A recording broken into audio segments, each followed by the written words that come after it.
Welcome to The Creative Present, a show that's dedicated to expanding your creative self-expression and at the same time, getting your projects done. And I'm your host, Joshua Townsend.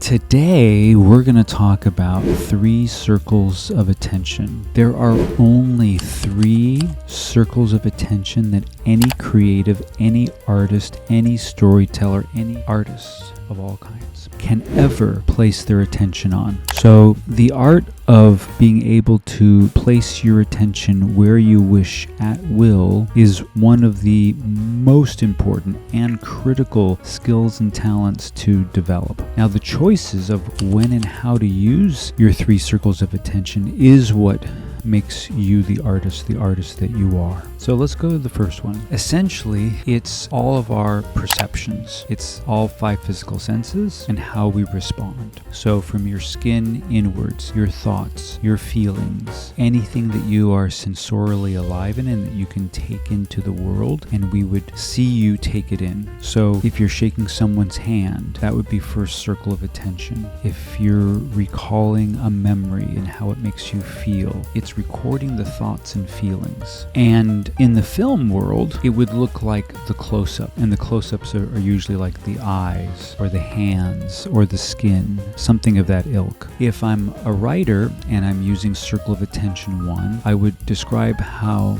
the morning makes me feel. That is a circle of attention 1. Circle of attention 2. So anytime I have my attention on something other than myself, so that would be a person, a place, or a thing. And so in this world, we would be looking at action and reaction. I would tell something to someone and I would want to see their response, or they're going to tell me something and I'm going to evaluate them and see how much they believe it or they don't believe it, or how sincere they are. And in the world of film, this looks like, the two-shot or the exchange. Something is being given and received, action and reaction. And in literature, this would look like writing a scene between 2 people where there's an intense conversation, and I'm very interested in either what that person is telling me as new information and I'm sharing how I feel about it.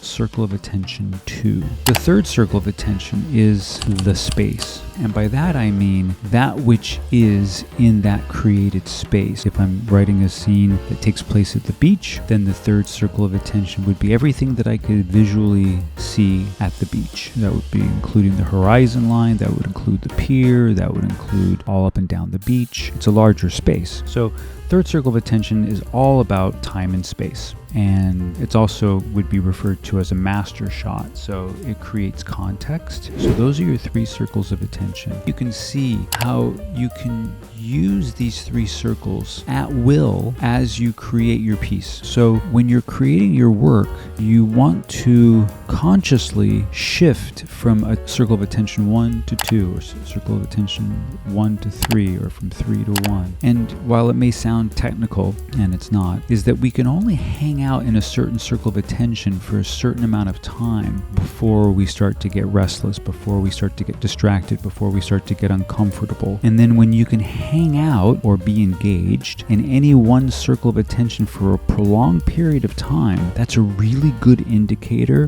that you're on track, that you're keeping tension, that you're keeping newness alive, that you're coming in with new information, new discoveries. How will the other person respond, etc., etc., etc. So it's really, really important to have a sense of that and to be able to guide the attention of your audience through those 3 circles as you wish to create the impact that you want. Over more information, more depth of entry around 3 circles of attention. We're going to be going deeper and deeper into different areas that involve attention and intention, but focus of attention on your 3 circles is one of the primary ways of working on it. We want to be able to place our focus of attention on being present at will for as long as we need to based on the project at hand. Thanks for popping by. Thank you for listening. If you love what you're listening to, please subscribe and then share with fellow creatives. For more, go to joshuatownsend.com.